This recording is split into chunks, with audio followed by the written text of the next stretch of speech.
నరేంద్ర మోదీ, ఇంకా అణిముత్యం. రాహుల్ గాంధీ, ఈ దేశం ఉండాల్సిన వాడు కాదు, ఇటలీ ఉండాల్సిన వాడు. సోనియా గాంధీ, కానీ ఇప్పటికీ ఇటలీ మూలాలు మరవలేదు. రేవంత్ రెడ్డి, తొడగొట్టి ముఖ్యమంత్రి అయిన కేసీఆర్, దానికి రాష్ట్రాన్ని భ్రష్టు పట్టించిన నేత, కేటీఆర్, భ్రష్టు పట్టించబోయే నేత హరీష్ రావు, హరీష్ రావు వల్ల తెలంగాణ చాలా ప్రమాదం ఎదుర్కొంటుంది. రాకేష్ రెడ్డి, పుడమి తల్లి కొడుకు మధు, మీ ముంగటున్న మధు. ఇంకా ముందు ఇంకా ఇంప్రూవ్ కావాలి. డ్రగ్స్ ముచ్చట తీసుకురా, మీరు డ్రగ్స్ తీసుకుంటారట కదా. మీ ఎంపీ గారికి, ధర్మపురి అరవింద్ గారికి మీకు ఎక్కడ చెడింది? అందరు బీజేపీ వాళ్ళు ఎట్లయితే హిందువులను రెచ్చగొట్టి ఓటు బ్యాంకును కాపాడుకుంటారో మీరు కూడా అదే అస్త్రాన్ని రెడ్డి గారు అంటే కొంత ఓవర్ కాన్ఫిడెన్స్ తో ఉంటారని చెప్పేసి అంటుంటారు అన్న బయట.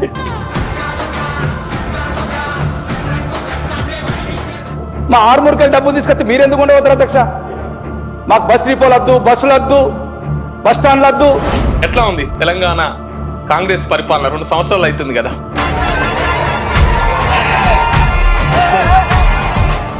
ఏముంది? అదే ఎట్లుందన్న మీరు ఏమైనా ఉంటే కదా చెప్పదందుకు. ఏమున్నదని చెప్పాలా?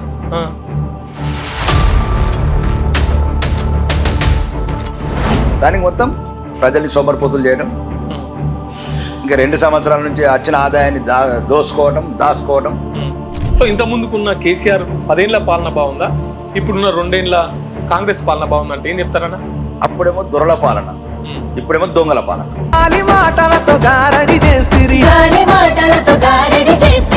కాబట్టి దయచేసి తెలంగాణ సమాజం చెప్తున్నా, సచ్చినోడు ఏలినోడు ఉద్యమం చేసినోడు మర్చిపోయారు. 10 ఏళ్ళు మత్తున్నారు కాబట్టి మత్తు దిగింది. ఇప్పుడు బీబీజీ రామ్జీ అని కొత్త చట్టాన్ని తెచ్చారు. మహాత్మా గాంధీ పేరుని తీసేసి. ఎందుకన్నా మహాత్మా గాంధీ పేర్లు ఒక 4 ఉంచాలి.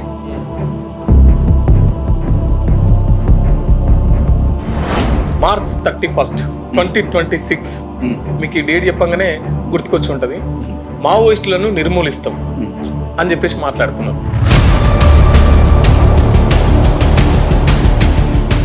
చర్చలు జరపాలంటే రాజ్యాంగబద్ధంగా చర్చలు జరపాలి. అంటే నా సొంతోడు అడిగితేనేమో జైలు పెట్టబడుతుంది. అంటే మీకు ప్రతిపక్షం అనేది లేకుండా ఉండడానికి ఇదంతా చేస్తున్నారా? ఇంటిగ్రేటెడ్ స్కూల్ కూడా పబ్లిక్ అంతానేమో ఆర్మూర్లో కడదాం అనుకుంటే మీరేమో అంకాపూర్లో కడదాం అంటున్నట్టు. నువ్వు దానికి ఒకటి మీరు కూడా రావాలి. ఇంకొక రాకేష్ రెడ్డి గారికి అక్కడ చుట్టుపక్కల భూములు ఉన్నాయి కాబట్టి ఇంటిగ్రేటెడ్ స్కూల్ని అక్కడ తీసుకుపోతున్నాడు.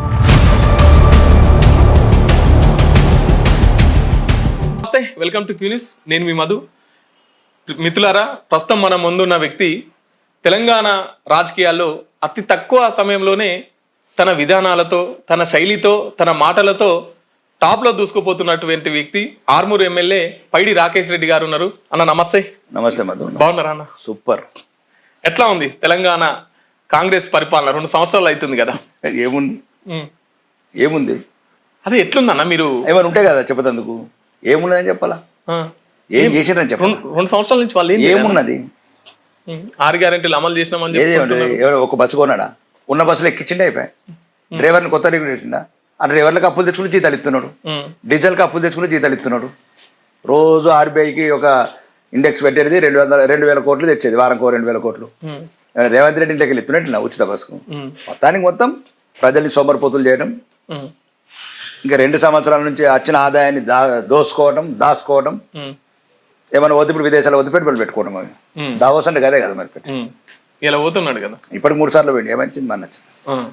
సో ఇంత ముందుకున్న కేసీఆర్ 10 ఏళ్ల పాలన బాగుందా, ఇప్పుడున్న 2 ఏళ్ల కాంగ్రెస్ పాలన బాగుందా అంటే ఏం చెప్తారన్నా? అప్పుడేమో దొరల పాలన, ఇప్పుడేమో దొంగల పాలన. 2 పదాలు. రెడ్ల పాలన అంటలేరు మీరు? రెడ్ల పాలన. అప్పుడు ఎల్మ దొరల పాలన, ఇప్పుడు రెడ్డి దొరల పాలన. చాలా ఇంటర్వ్యూలో చెప్పాను. అంటే మీరు కూడా రెడ్డియే కదా? నువ్వు రెడ్డి అంటే మేము అది వ్యవసాయం చేసుకొని ఎద్దుగుద్ద ఓడ్చుకుంటే వాళ్ళం, ఆ బర్రె పాలు పెట్టుకొని బతికేటోళ్ళం మేము. మాకు వ్యవసాయ ప్రధాన వృత్తి. ఇప్పుడు మీరు గమనించాల్సిన తెలంగాణలో మహబూబ్నగర్ కావచ్చు, నల్గొండ కావచ్చు, కరీంనగర్ కావచ్చు, అన్ని జిల్లాల్లో తిరగండి. వీళ్ళైతే మీ మేనేజ్మెంట్కి చెప్పండి ప్రత్యేకంగా క్యూన్యూస్కు. మేము పేర్లకే రెడ్డిలం, వ్యవసాయ కుటుంబాలమై.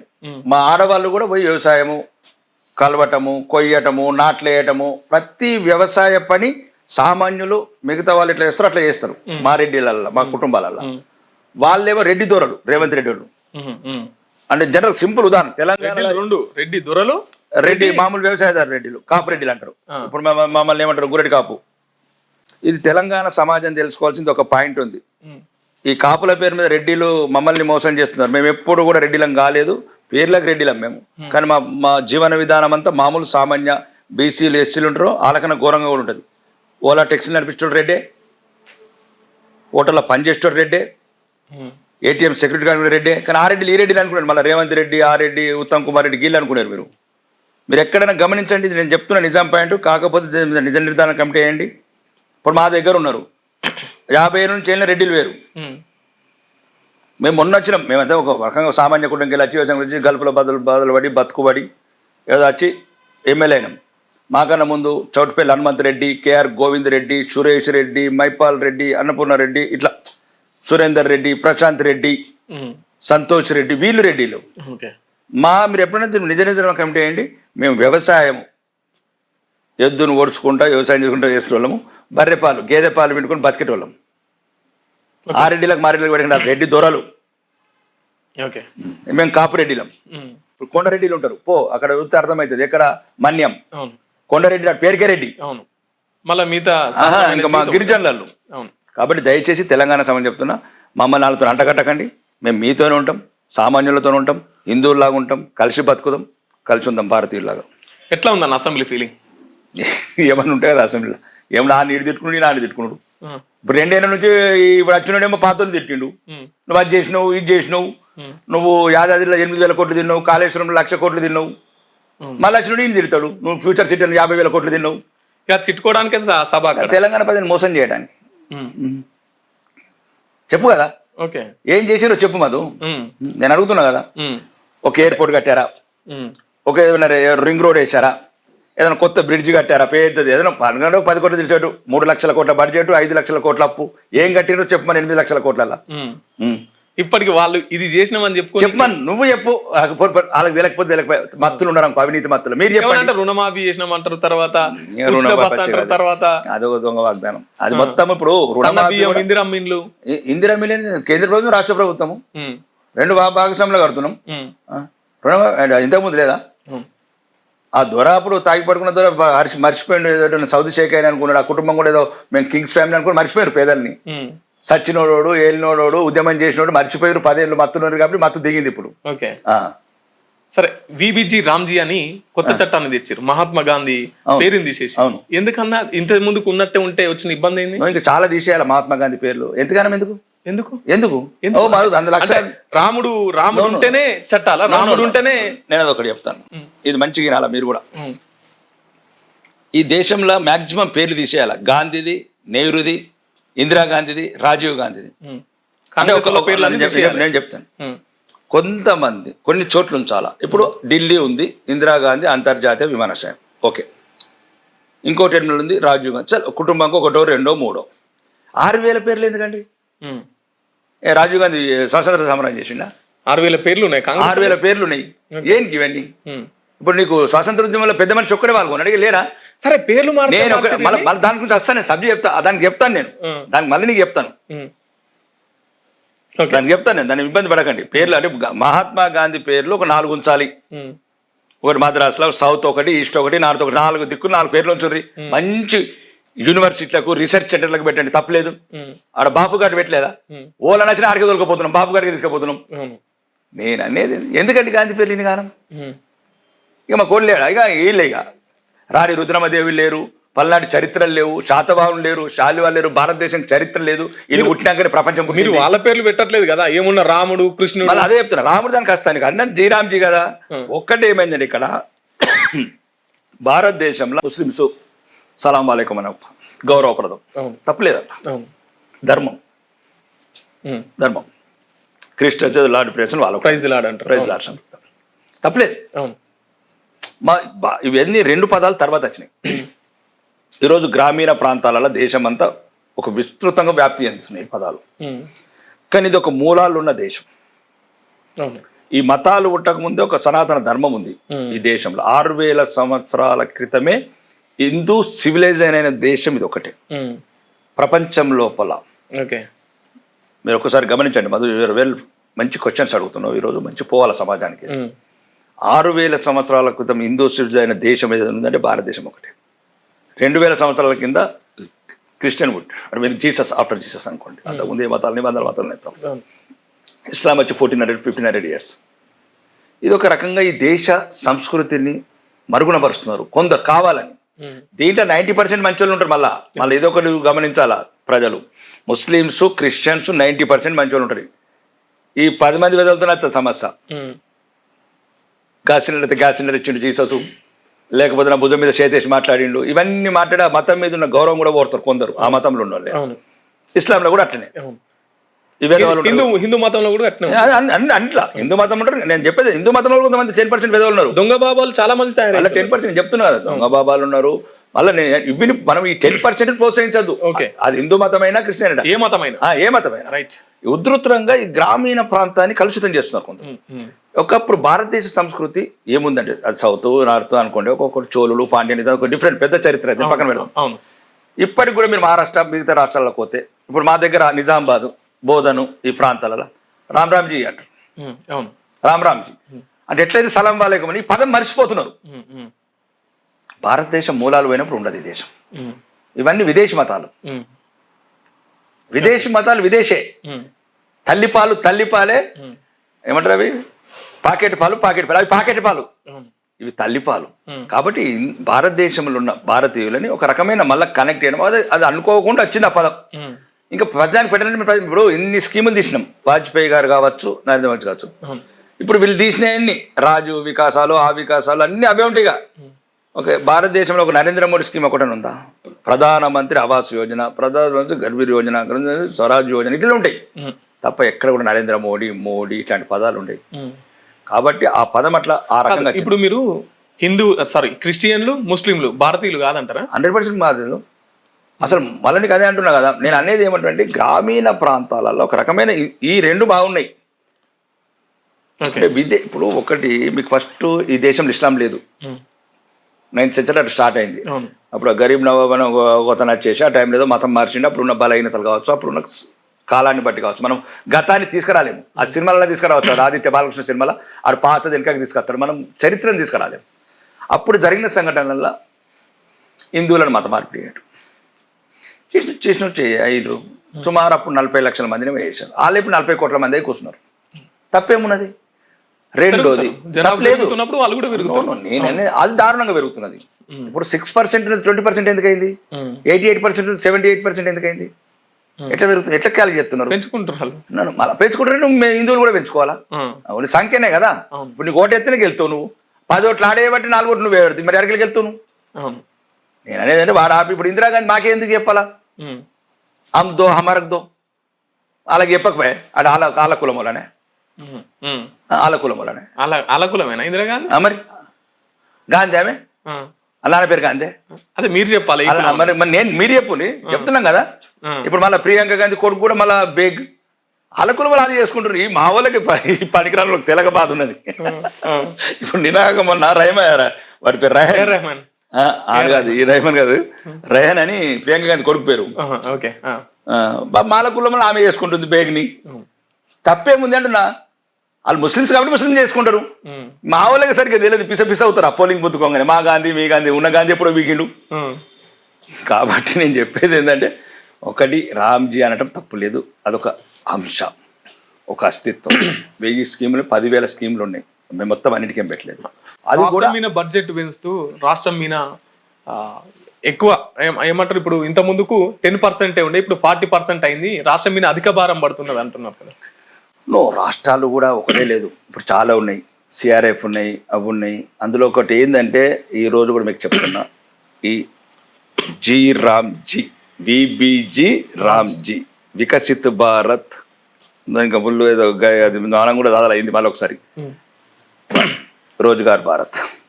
దీంట్లో అప్పటికిప్పటికి 100% మార్పు వచ్చింది. దయచేసి దేశానికి మంచిది. అక్కడ ఏం చేసిండ్రు, ఇప్పుడు పల్లెలల్లా పనికొచ్చే పని చేయండి, పల్లెలల్లా పనికొచ్చే పని చేయండి. ఆ పల్లెలకు భవిష్యత్తు, చెరువులు పూడుకపోతున్నాయి, చెరువుల కట్టడాలు మంచిగా చేయండి. ఎట్లైనా పని చేస్తున్నారు కదా, ఆ పనికి ఉపయోగం ఉండాలి కదా. దీనికి ఒక చిన్న ఉదాహరణ చెప్తాను. 1931 ఒక ఏమవుతుంది, అప్పుడు కరువు వచ్చింది, పెద్ద కరువు. ఉమ్. ఉదయ్ సింగ్ అనేవాడు ఆడేవాడు ఉదయ్పూర్లో రాజు ఉండేవాడు. ఉదయ్పూర్ కాదు, జోధ్పూర్ రాజు ఉండేవాడు. రాజు దగ్గర చాలా డబ్బు ఉంది, ప్రజలకు ఇవ్వాలంటే ఫ్రీగా ఇచ్చేవాడు. ఉమ్. ప్రజలకు ఇవ్వాలంటే ఫ్రీగా ఇచ్చేవాడు. ఇప్పుడు మనం ఇప్పుడు రేవంత్ రెడ్డి కేసీఆర్ ఇచ్చినట్టు వాళ్ళ ఇంటికి వెళ్ళి ఇవ్వట్లేదు అంటే, ఫర్ ఎగ్జాంపుల్ రాజు కూడా ఇవ్వాలంటే ఇవ్వచ్చు ప్రజల కరువు. కానీ రాజు ఏం చేశాడు, పనికార పథకం అప్పుడే పెట్టిండు. ఉమ్. పనులు సోమరిపోతులు అవుతారని అది ఉద్ధవ్ ప్యాలెస్ ఇప్పుడు కట్టిండు, పెద్ద హోటల్ అది జోధ్పూర్లో, ఉమ్. జోధ్పూర్ ప్యాలెస్. అది ఇప్పటి కూడా ప్రపంచంలో నెంబర్ 1. ఓకే. అంటే ఆ డబ్బులు ఇచ్చేది ఫ్రీ ఇవ్వకుండా ఆ బిల్డింగ్ కట్టిన వాళ్ళకి ఇచ్చిండు. అప్పుడు ఒక పెద్ద చారిత్రక కట్టడం మిగిలింది. ఇప్పుడు కూడా ఈ కాంగ్రెస్ ప్రభుత్వము ప్రజల్ని సోమర్లు చేయడానికి, జవాబుదారితనం లేకుండా, మోసం, 10 మంది వస్తే 100 మంది సంతకాలు తీసుకుంటా, ఉమ్. మొత్తం గ్రామీణ ప్రాంతాలన్నీ కలుషితం చేసింది. ఉమ్. దాన్ని అరికట్టాలంటే దాంట్లో ఒక ఆర్టిఫిషియల్ ఇంటెలిజెన్స్. రెండోది, అది చాలా మంచి స్కీము. నేను ఎందుకంటే ఎమ్మెల్యేగా చెప్తున్నా, నేను చాలా గ్రామీణ ప్రాంతాలు నాకు ముందు కొద్ది అపోహ ఉండే, ప్రత్యేకంగా తిరిగాను. చాలామంది ఒక ఒక జీవనభృతి అవుతుంది అది. 300 రూపాయలు, అది మళ్ళీ మేము వచ్చినాకనే పెంచినాం. ఉమ్. 300 రూపాయలు చేసినాం. 125 రోజులు కూడా మళ్ళీ ఇప్పుడు రోజు అప్పుడే 300 ఇచ్చినాం. అంటే 300 ఇచ్చినా కానీ గౌరవప్రదంగా టైం టు టైం. ఇప్పుడు మొత్తం మార్చినాం, 100 రోజుల్ని 125 రోజులు చేసినాం. ఇప్పుడు ఏం చేసినామంటే, రోజు పొద్దుగాలు వెళ్ళి గిట్ల ఎలికలకి ఇచ్చినట్లు గిచ్చి రాకుండా పని, ఒక పనికొచ్చే పని చేయండి, సోమరిపోతులు కాకండి. ఈ దేశం మీది, ఈ దేశం ఎవరిదో కాదు, ఈ దేశం మనది. దేశ భవిష్యత్తు దృష్ట్యా ప్రకృతి వనరులు అంటే చెరువు కావచ్చు, లేకపోతే అడవి కావచ్చు, ఇవన్నీ పెంచుకోవాల్సిన అవసరం ఉంది. సరే, ఈ దేశం మనది అంటారు కదా, ఈ దేశ పౌరుల మీద ప్రేమ లేకుండా ఇతర దేశాల మీద ప్రేమ చూపిస్తూ మార్చ్ 31, 2026 మీకు ఈ డేట్ చెప్పంగానే గుర్తుకొచ్చి ఉంటది, మావోయిస్టులను నిర్మూలిస్తాం అని చెప్పేసి మాట్లాడుతున్నారు. వాళ్ళేం చర్చలు జరపమంటే కనీసం చర్చలు కూడా జరపట్లేదు. ఈ దేశ ప్రాంత పైన ప్రేమ ఉంటే, ఈ దేశ యువకుల మీద, యువకుల మీద ప్రేమ ఉంటే ఎందుకని ఇట్లా చంపుతున్నారన్న? నో, ఒకటి అదొక పెద్ద సబ్జెక్టు, సముద్రం అంత సబ్జెక్టు. లైట్గా సింపుల్గా చెప్తాను. ఏంటంటే, ఈ నక్సలిజం అనేది ఇప్పటిది కాదు. అంటే నాకు తెలిసి మేము చిన్నగా ఉన్నప్పుడు, ఇంకా అప్పటికి పుట్టలేదు. ఆ 1967లో మాకు శ్రీకాకుళం నుంచి జైత్యాల జైత్రయాత్ర అనేది వచ్చింది. కానీ 1967 ఉన్న పరిస్థితులు అట్లున్నాయి. అవును. గ్రామీణ ప్రాంతాలలో పెత్తందారి దౌర్జన్యాలు, భూమి పోరాటం, భుక్తి పోరాటం, చాలామంది అప్పటికిప్పటికి సుమారు 50% మేము పెరిగిన చూసినాం కదా. వాళ్ళు ఐఏఎస్లు అవుతున్నారు, ఐపీఎస్లు అవుతున్నారు, కోకాపేట సగం వీళ్ళలు వాళ్ళవి కూడా ఉన్నాయి. అంటే నేను చెప్పదలుచుకున్నది ఎందుకంటే, అప్పుడున్న పరిస్థితులలో అదొక రకమైన ఉద్యమం, అప్పుడు అవసరం కూడా. అంటే అప్పుడు రాజ్యాంగం ఒప్పుకోకుండా మహారాష్ట్ర వాళ్ళకు అదొక మంచిగానే అనిపించింది. నక్సలైట్ నాకు ఇష్టం అని చెప్పాను. దాంట్లో తప్ప నక్సలైట్ నాకు ఇష్టం, ఇప్పుడు కూడా చెప్తున్నాను. కానీ నక్సలైట్ల విధానం కరెక్ట్ కాదు అంటున్నాను, వాళ్ళు ఎంచుకున్న బాట కరెక్ట్ కాదు. అంటే ఈ దేశంలో ఒక రాజ్యాంగం ఉంది. సరే, చర్చలు జరపచ్చు కదా. దానికి వస్తారు చివరికి. చర్చలు జరపాలంటే రాజ్యాంగబద్ధంగా చర్చలు జరపాలి. అర్థమైందా? ఆయుధం పట్టుకుని చర్చలు అంటే జరిగాయి.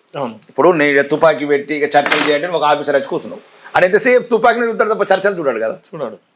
ఇప్పుడు వాళ్ళు అనేది ఏంది, ఇప్పుడు నక్సలైట్లు అనేది, ఇప్పుడు నేను సిద్ధాంతాన్ని చులకనగా మాట్లాడలేదు. సిద్ధాంతం అనేది నిజంగా చెప్తున్నా, ఈ రోజు కూడా చెప్తున్నా, నన్ను ఎవరెంత విమర్శించిన, ప్రజల మీద ప్రేమ ఉన్నోళ్ళు ఎవరైతే నిజమైన నక్సలైట్, ఈ డూప్లికేట్ నక్సలైట్ గురించి మాట్లాడతాను. అందరిని చూసిన నేను డూప్లికేట్ నక్సలైట్లని, మిలిటెంట్లని, అనవసరంగా వ్యక్తిగత కక్షలతో చంపిన వాళ్ళని ఊరూరుకు చంపారు. వ్యక్తిగత కక్షలు, ఇంకా ఒడ్డు పంచాయతీ, అదేదో చిన్న ఊర్లలో ఏదైనా సంబంధాలు ఉంటాయి, వాళ్ళని కూడా చంపారు. ఒక మగ ఒక ఆడ అనేది చిన్న కలయిక, ఏదైనా ఉండి ఇష్టంతో కలిసి వాళ్ళని కూడా చంపారు. మళ్ళీ మిలిటెంట్లు మా దగ్గర లేదు, ఒక 2 ఎకరాల ఒడ్డు పంచాయతీ, వాళ్ళని కూడా చంపారు. కాళ్ళు నరకడం, చేతులు నరకడం, మెడలు నరకడం. ఇదేం పద్ధతి? ఆటవికాస. ఈ దేశంలో ఒక రాజ్యాంగం ఉంది, ఒక న్యాయ వ్యవస్థ ఉంది. ఓకే, మేము అంత చెప్తుగా పోతలేను, కానీ నిజంగా కూడా నక్సలైట్లు, నిజమైన నక్సలైట్లు, వాళ్ళని మించిన త్యాగదనులు లేరు. వాడు సమాజం మీద ప్రేమ, పేదల మీద ప్రేమ, ఉన్నత చదువులు చదివి అన్నీ వదిలేసి అడవిలోకి వెళ్ళి నిత్యం మళ్ళీ చస్తామని తెలిసి ఒక పేద ప్రజల గురించి కొట్లాడటం అనేది అది మామూలు కాదు. పాయింట్ 1, ప్రపంచంలో అతి విలువైనది ప్రతి ఒక్కరికి ప్రాణం. ఆ ప్రాణంని తృణపానంగా ఎంచుకున్న వీరులలో తమ పేరు లేదు, వాళ్ళు సంపాదించుకోలేదు. వాళ్ళు ఇప్పటికి కూడా ఇల్మా లాంటి వాళ్ళ తల్లిని చూస్తే ఇప్పటికి కూడా కళ్ళకి నీళ్ళు వస్తాయి. అదే కళ్ళకి నీళ్ళు వస్తాయి. ఇక్కడ పనికిరాని ఆఫీసర్లు కోట్ల రాజకీయ నాయకులు కొడుకులు కోట్ల దోచుకొని వేల ఎకరాలు సంపాదించుకున్నారు. ఒక 35 ఏళ్ళు 40 ఏళ్ళు ఉద్యమం చేసి కూడా ఒక గుడిసెకి రేకేసుకోలేదు. అంటే అట్లాంటి వాళ్ళ గురించే మాట్లాడుతున్నాను. లేదు డంపులలో కోట్ల కొద్ది రూపాయలు పెట్టిన నక్సలైట్ల గురించి మాట్లాడతలేను. కాబట్టి అది జరిగింది. ఆయుధాలు పట్టిన ఇప్పుడు ఇది ఒక్కరోజు కాదు, తీవ్రత వచ్చింది. ఇంకా రెండోది నేను కూడా ఇంతకుముందు చెప్పిన, దయచేసి వాళ్ళు లొంగిపోయిన రండి, ఇంకా లొంగిపోండి, అందరు లొంగిపోయి మీరు లొంగిపోండి. ప్రజాస్వామ్యయుతంగా మీరు రండి తల్లి. మొత్తం దరిద్రం పట్టుకున్నది సమాజంలో. ప్రతి ఒక్కరు మ్యాక్సిమం అవినీతి. మీరన్న అత్యంత ప్రజల మీద ప్రేమ ఉన్న వాళ్ళు ప్రజాస్వామ్యయుతంగా కొట్లాడదాం. కొట్లాడనిత్తురాను. ఇప్పుడు నా సొంటోళ్ళు మాట్లాడితే ఎన్ఐఏ ఏం దింపుతున్నారు. మోదీ నల్ల చట్టాలు తెచ్చిండు, తర్వాత బ్లాక్ మనీ నోట్ల రద్దు చేసి పేదోళ్ళకి ఇబ్బంది కలిగించాడు. 33 సంస్థల్ని ప్రైవేటు పరం చేసిండు. ఇన్ని ఇబ్బందులు పెడుతుంటే నా సొంటోడు అడిగితేనేమో జైలు పెట్టబడుతుంది. అంటే మీకు ప్రతిపక్షం అనేది లేకుండా ఉండడానికి ఇదంతా చేస్తున్నారా? మీరు అడగండి. ప్రతిపక్షం లేకపోతే ప్రజాస్వామ్యం ఉండదు. అంటే అడిగేటోడు ఎవడు ఉండొద్దు. అడిగేటోడు ఉండాలా, నిలదీసేవాడు ఉండాలా, ప్రశ్నించేవాడు ఉండాలా. ప్రశ్నించేవాడు లేకపోతే మళ్ళీ అదే చెప్తున్నా కదా, మళ్ళీ అడిగాచ్చే ఉన్నవాడిది రాజ్యం అవుతుంది. అది కాదు. నువ్వు చెప్పిన పాయింట్లలో 3 ఉన్నాయి. పిఎస్యులని ప్రైవేట్ పరం చేయడం. ఒక చిన్న ఉదాహరణ, ఎయిర్ ఇండియా 55,000 కోట్ల లాసు. పేద ప్రజల సొమ్ము మీకు ఎందుకు పెట్టాలి? ఇప్పుడు ఏదైనా వ్యవస్థ సరిగ్గా నడుపు, శాతగానప్పుడు మరి ప్రైవేట్. ఇప్పుడు ఒకటి మధు అప్పుడు పెట్టిన ఉద్దేశాలు వేరు. నక్సలైజ్ ఉద్యమం పెట్టిన ప్రైవేట్, అప్పుడు బిహెచ్ఎల్ కావచ్చు, ఐడిపిఎల్ కావచ్చు. ఇప్పుడు ఎక్కడ ఉంది ఈసీఎల్? ఆ నిమిషం కూడా శాంసంగ్ ఫోన్ పంపిస్తుంటే ఇప్పుడు ఈసీఎల్ నడుపుతావా? అప్పుడున్న ఒకటే కాదు, మేము స్కూటర్లు తయారు చేసినాము, ప్రభుత్వము టీవీలు తయారు చేసింది, స్కూటర్లు తయారు చేసింది, నెన్నె తయారు చేసింది, పాలు తయారు చేసింది, ఉప్పు తయారు చేసింది. ప్రభుత్వం అన్ని రంగాలు ఉండే. అది సోషలిజం. నైరు పెట్టిన దరిద్రం ఆ దేశానికి. ఇప్పుడు ఎక్కడ కూడా నువ్వు ఒక పోటీతత్వాన్ని పెంచలేదు, దాంట్లో అవినీతి పెరిగిపోయింది. ఒక చిన్న ఎయిర్ ఇండియా సంగతి చెప్తున్నా, 55,000 కోట్ల లాసు. ప్రతి సంవత్సరం 5,500 కోట్లు బడ్జెట్లో పెట్టాలి ఇలా జీతాలకు. ఎన్ని వద్దు పెట్టాలి పేద 5,500 కోట్లు ఎన్ని స్కూళ్ళు అవుతాయి, ఎన్ని ఇండ్లు అవుతాయి? సో ఇప్పుడు స్కూళ్ళను కూడా అదే పరిస్థితిలో పెట్టి మూసేస్తున్నారా? నో స్కూల్ అయితే తెలంగాణ రాష్ట్ర ప్రభుత్వం. ఇప్పుడు పబ్లిక్ పోతలేరు, పిల్లలు పోతలేరు. నేనే మాట్లాడుతున్నాను. అది ఈ తెలంగాణ అసెంబ్లీలో మాట్లాడింది ఇప్పటివరకు నేనే. విద్య మీద నుంచి ఇప్పటివరకు చాలా డిబేట్లో పాల్గొన్నది నేనే. ఫస్ట్ అది రాజకీయ నాయకులకు చిత్తశుద్ధి లోపించింది. మీరు కూడా రాజకీయ నాయకులే. రాజకీయ నాయకులు చెప్తున్నాను. అందరు రాజకీయ నాయకులు అంటే చాలా మంది మంచిగా ఉంటారు. ప్రశ్నించడం లేకపోతే మీరు ఎవరు? మొన్న అసెంబ్లీ కూడా అన్న నేను మాట్లాడకపోతే పేపర్ పడేసినాయి. కానీ నేను అడుగుతున్న కొన్ని సామాన్యుడు ప్రశ్నలు మాట్లాడకపోతే అంత మీరే మాట్లాడుకుని వెళ్ళిపోతాను చెప్పిన. నేను మాట్లాడేది అదే. రాజకీయ నాయకులు మేము ప్రయత్నం చేస్తున్నాం. నేనేమంటున్నాను, నిన్న 10 రోజుల కింద 1,441 స్కూల్ మూసేసినాం, 28 పీజీ కాలేజీలు మూసేసినాం, 56 డిగ్రీ కాలేజీలు మూసేసినాం. టీఆర్ఎస్ ప్రభుత్వంలో అసలు తెలంగాణ ప్రజలు కూడా ఆలోచించాలి, ఎవరు కోటెత్తున్నారో, ఎందుకు కోటెత్తున్నారో. ఈ మత్తులో పడి, ఫ్రీ స్కీమ్లు పడి 6,300 స్కూళ్ళు హరీష్ రావు, కేసీఆర్ మూతేసారు. తెలంగాణ వచ్చిన తర్వాత 74 కోట్ల మిగులు బడ్జెట్ ఉన్న రాష్ట్రాన్ని అప్పులపాలు చేశారు. ఇక ఓరికొకరికి కోటీశ్వరులకు దళిత బంధు ఇచ్చి, నాగార్జునకు రైతు బంధు ఇచ్చి ఇట్లా చేసిన రాష్ట్రం ఇట్లా అయింది. రెండోది విద్యార్థులు చెప్తాను. భారతదేశంలో మన పార్లమెంట్లో చెప్పిన సంగతి ఏంటంటే అతి ఎక్కువ స్కూళ్ళు మూతపడుతున్న రాష్ట్రంగా నెంబర్ 1 స్థానంలో ఉంది తెలంగాణ. నేను అడిగేది అదే. ప్రతి అసెంబ్లీ సమావేశంలో నేను మొత్తుకునేది ఒక్కనే, మౌలిక వసతులు కల్పించండి. బాత్రూమ్ లేని స్కూళ్ళల్లా, తలుపులు లేని స్కూళ్ళల్లా ఇక టీచర్లు ఏమో మొత్తం మర్చిపోయినారు. ఎందుకు మర్చిపోయిన మా టీచర్లకు నేను చాలామందికి సరదాగా చెప్తున్నాను, చాలామంది టీచర్లకు చెప్తాను, మీరు మంచి హోటల్ కట్టారు, మంచి వేసిన డెకరేషన్ వేసి, కానీ మీరు మాత్రం పక్క హోటల్లో పోయి తింటున్నారు. ఇక నీ హోటల్కి ఎవడొస్తాడు? అవును, అంతేనా కాదా? అంటే గవర్నమెంట్ పట్టించుకోవాలి కదా వాటిని. గవర్నమెంట్ ఇప్పుడు సదుపాయాలు. ఈ కాంగ్రెస్ ప్రభుత్వం కదా, అసలు విద్యాశాఖ మంత్రి లేడు, మున్సిపల్ శాఖ మంత్రి లేడు. విద్యను ప్రేమిస్తున్నట్టు కదా, ప్రేమిస్తూ ఉన్నాడు. ఇప్పటివరకు ప్రేమిస్తూ ఆయన కూడా ప్రేమించి ఫామ్ హౌస్లో అన్నాడు. మరి నేను ఆడబట్టడం ఇంకే ఫామ్ హౌస్లో అంటాడు. తర్వాత నేను అనేది ఒకటండి, కార్యాచరణ ఉండాలి. విద్య లేని దేశం మళ్ళీ మొత్తం సర్వనాశనం అయిపోతుందండి. అన్నిటికన్నా నేను ఇప్పుడు చెప్తున్నా ఆ విద్యా వ్యవస్థ మీద నమ్మకం పోయింది, వైద్యం మీద నమ్మకం పోయింది. ప్రభుత్వ ఆసుపత్రులలో డాక్టర్లు ఉండరు, డాక్టర్లు ఉంటే మందులు ఉంటే ఆ క్లీన్నెస్ ఉండదు. గాంధీ హాస్పిటల్కి పోతే పోకముందే చచ్చిపోవాలనిపిస్తుంది, పోయినాక చచ్చిపోడు. తర్వాత ఎంట్రీ కార్డులు స్టార్ట్ అవుతుంది, చచ్చిపోవాలా, స్వర్గం పోయినట్టు ఉండదు హాస్పిటల్కి. అదే కార్పొరేట్ అపోలోకి పోతే ఓకే, ప్రైవేట్ అంతా చేయలేరచ్చు. ఈ అవినీతి స్కీములు, ఈ ఉచిత స్కీములు పెట్టే బదులు హాస్పిటల్ గడిపారాదా? ఇప్పుడు ఇంకొక 4 నిమిషాలు గడిపారాదా? కట్టిపోయారు 13 రింగ్ రోడ్లు ఉన్నాయండి. ఒకటి కరీంనగర్ రోడ్, ఒకటి నిజామాబాద్ రోడ్, ఒకటి బొంబాయి రోడ్, ఒకటి చేవెళ్ళ రోడ్, ఒకటి బెంగళూరు రోడ్, ఒకటి శ్రీశైలం రోడ్, ఒకటి విజయవాడ రోడ్. ఈ రోడ్ల పండుగ కట్టునరా సత్తారా మీరు? ఇదే చెప్తున్నా నేను. అవి వద్దు, ఎంపీ కమిషన్లు వస్తాయి, ఎన్ని వేల కొట్లు కొట్టేద్దాం. ఈ కొడుకుల పని ఇది. అందరు దొంగలే, రాజకీయ నాయకులు అంతా దొంగలే, రాజకీయ నాయకులు అంతా దొంగలే. అందరినీ ఉంటారు 10%. మళ్ళీ అందరంటే మళ్ళీ నా ముదుగలు ఎత్తే మళ్ళీ అదొక కథ.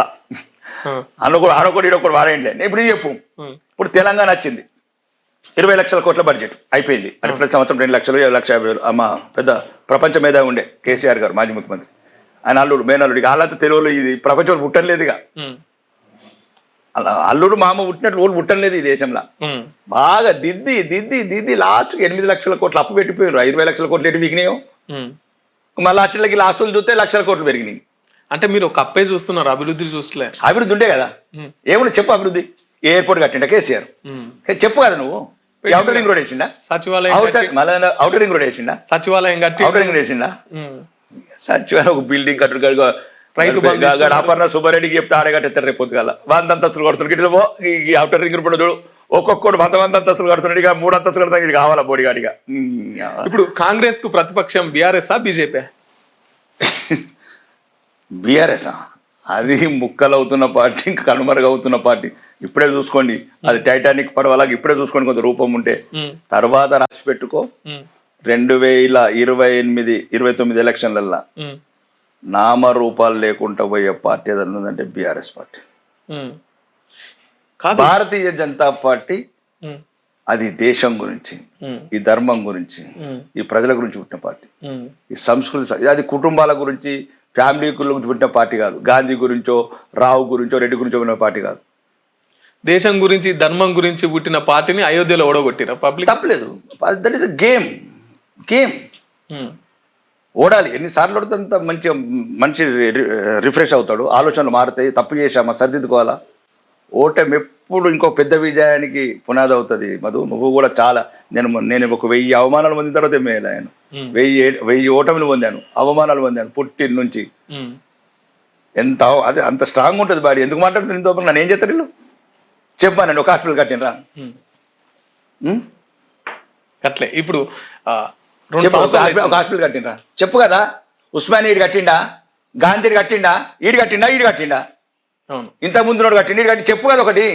కలెక్టర్ ఆఫీస్లో అయితే కట్టిరు. నీ కలెక్టర్ ఆఫీస్లో అయిపోయి మళ్ళీ ఇప్పుడే చెప్తే ఇక్కడ అపార్ట్మెంట్, ఇక్కడ 100,000 కడుతున్నారు కదా ఒక అపార్ట్మెంట్. ప్రజలకు పనికొచ్చేటండి విద్య, వైద్యం, ఉపాధి. అవి ఇస్తే జనాలు తెలుగు కళ్ళు అవుతారు కదా. కానీ తెలివైతే ఏమైంది? చేతిలో నుంచి అధికారం పోతుంది పబ్లిక్. అట్లేముండదు.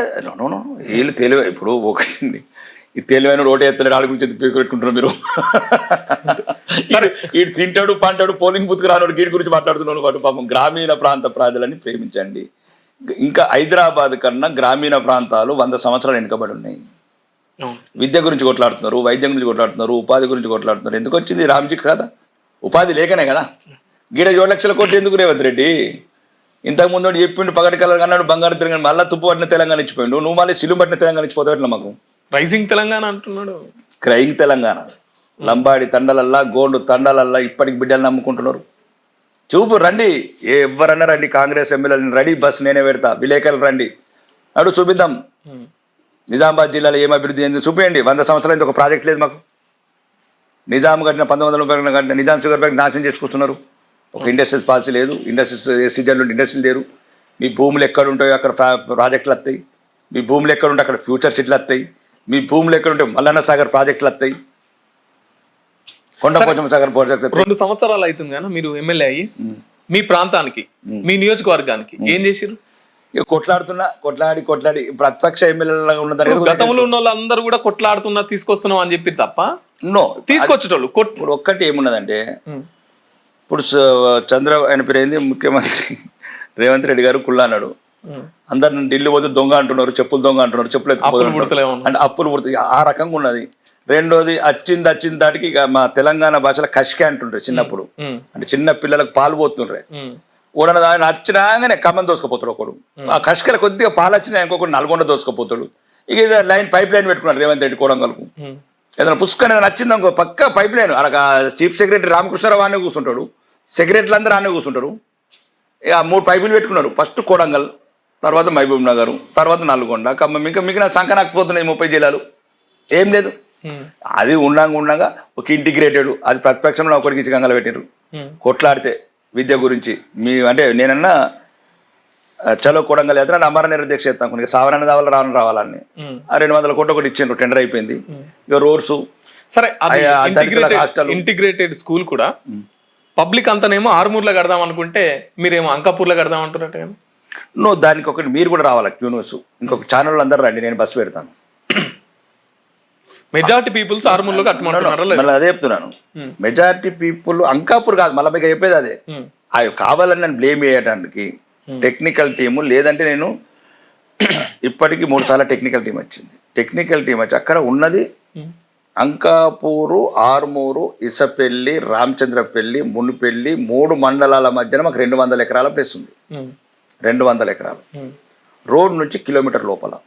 ఆ రోడ్డు మీద 5 నిమిషాలకు ఒక బస్సు, పక్కన 365 రోజులు డ్రింకింగ్ వాటర్. నిజాం సాగర్ కినాల్ పోతుంది, వాళ్ళకి సేఫ్ వాటర్ వద్దా, డ్రింకింగ్ వాటర్ వద్దా?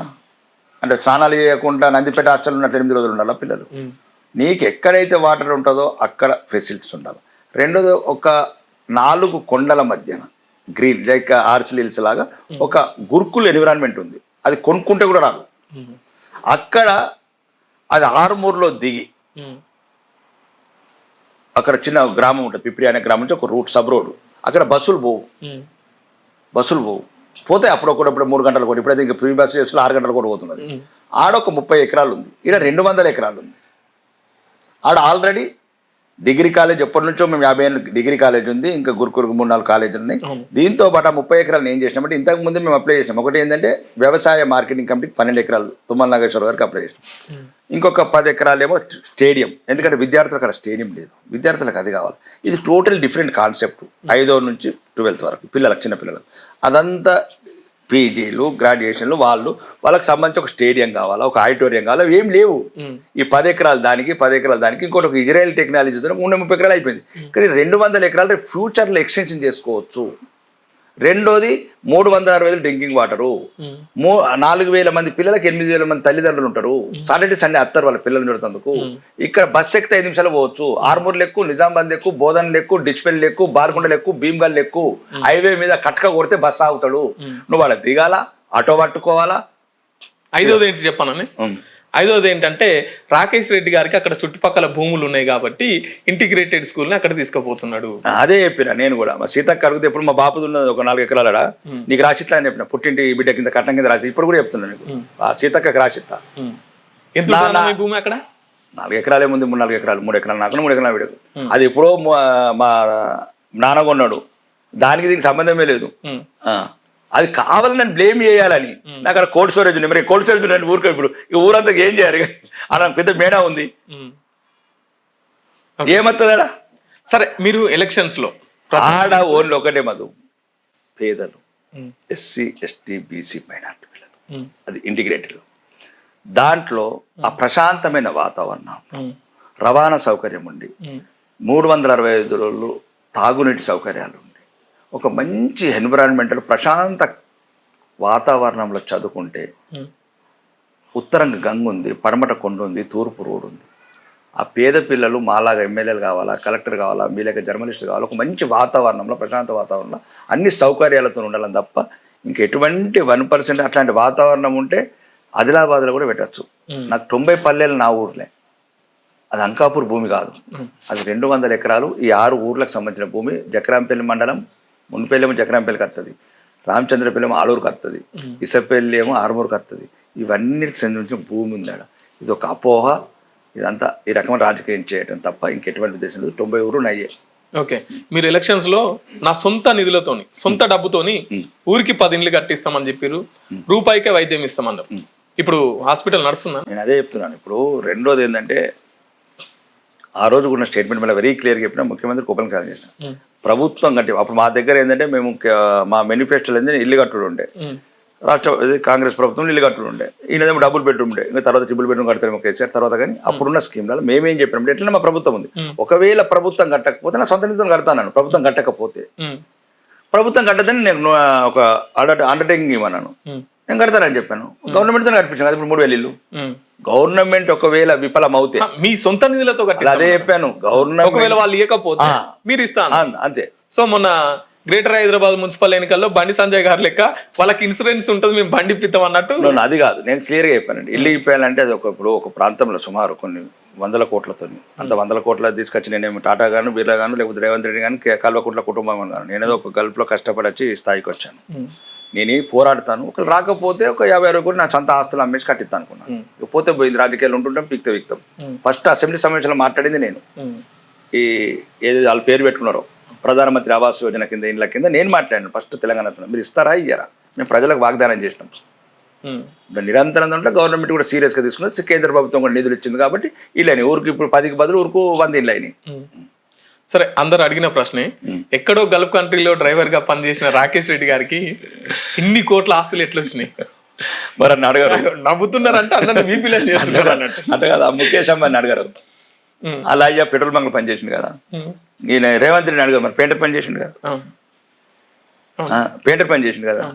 మరి ఆయన చెప్తారు, వాళ్ళు చెప్తారు వాళ్ళు పేద ప్రజల్ని దోపిడీ చేసి అందరిని దోపిడీ చేసిరు, ఆ స్థాయికి వెళ్ళిరు అని చెప్పి చెప్తారు. ఇప్పుడు అదాని అంబానీలు చేసేదంతా అదే కదా, వ్యాపారాలు. రెండోది ఏంటంటే, నేను గల్ఫ్కి వెళ్ళి జాబ్ చేసి వ్యాపారాలు చేసి ఇండియాకి వచ్చి ఎర్రచందనం, ఇండియాలో ఫస్ట్ ఎక్స్పోర్టర్ నేను, రెడ్ శాండర్స్ ఎక్స్పోర్టర్. అందులో 10 రూపాయలు సంపాదించి మీరందరూ ఎట్లయితే ప్లాట్లు కొనుక్కున్నారో నేను భూములు కొనుక్కున్నాను. ఇప్పుడు నేను ఒక్కనే కొనుక్కోలే కదా.